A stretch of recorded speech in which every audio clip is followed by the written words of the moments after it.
আসন্ন লোকসভা ভোটকে পাখির চোখ করে নিজেদের সংগঠনকে মজবুত করতে আজ কালিয়াচক নজরুল ভবনে কর্মী সভা করল আইএসএফ। আজকের কর্মী সভায় রাজ্য নেতা ও তথা বিধায়ক নওশাদ সিদ্দিকীকে কাছে পেয়ে উজ্জীবিত আইএসএফ কর্মীরা। নজরুল ভবনের কর্মী সভায় প্রচুর আইএসএফ কর্মী ও সমর্থক উপস্থিত হন। আসন্ন লোকসভা ভোটের আগে বিভিন্ন ইস্যু নিয়ে কর্মী সভায় আলোচনা হয়। বিধায়ক নওশাদ সিদ্দিকী সংবাদ মাধ্যমের সামনে এসে বিভিন্ন রাজনৈতিক ইস্যুতে দলের মত ব্যক্ত করেন। বিজেপির বিভেদের রাজনীতি নিয়ে সোচ্চার হন।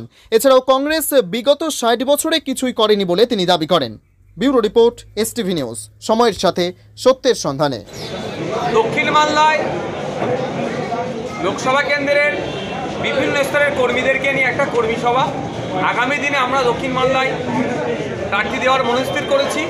যদিও জোটের আলোচনা চলছে, জোটের স্বার্থে আমরা যদি এটাকে ছেড়ে দিই, আমাদের এই কর্মীরা তখন যাদের সাথে জোট হবে তাদের হয়ে লড়াই করে এখানে বিজেপি তৃণমূলকে পরাস্ত করার জন্য প্রস্তুত নেবে।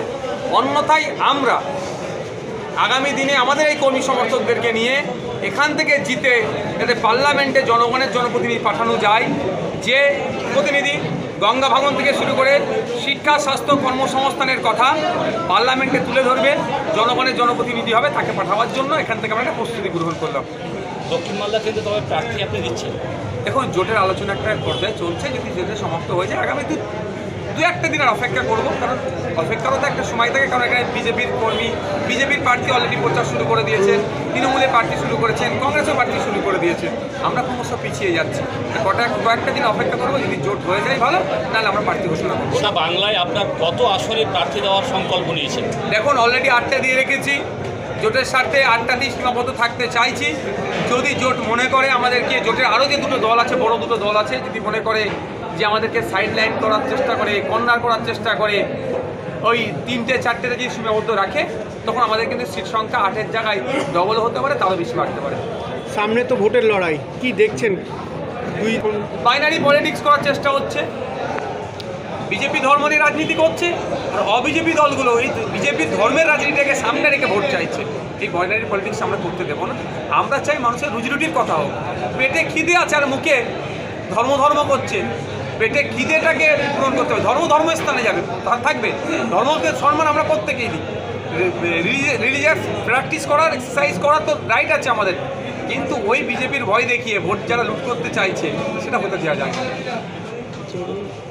আমাদের সবার লক্ষ্য যদি বিজেপিকে পরাস্ত করা হয়, তৃণমূল কংগ্রেসও বলছে বিজেপিকে পরাস্ত করতে, কংগ্রেসও বলছে, তো সেক্ষেত্রে আইএসএফ কি ভূমিকা নিচ্ছে? শুধুমাত্র বিজেপি নয়, বিজেপিকে যারা বাংলায় জায়গা করে দিয়েছে তৃণমূল, এই তৃণমূল বিজেপিকে হারানোর লক্ষ্য আমাদের, পরাস্ত করার লক্ষ্য আমাদের। এবার এই পরাস্ত করতে যাওয়ার জন্যই তো আজকে আমরা এতদিন অপেক্ষা করছি। মালদা দক্ষিণে প্রার্থী কেন ঘোষণা করছি না?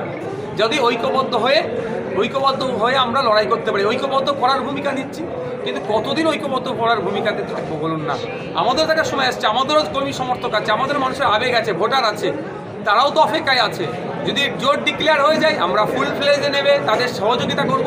অন্যথায় আমরা এককভাবে লড়াই করবো, আমাদের মতো ক্ষমতা নেই।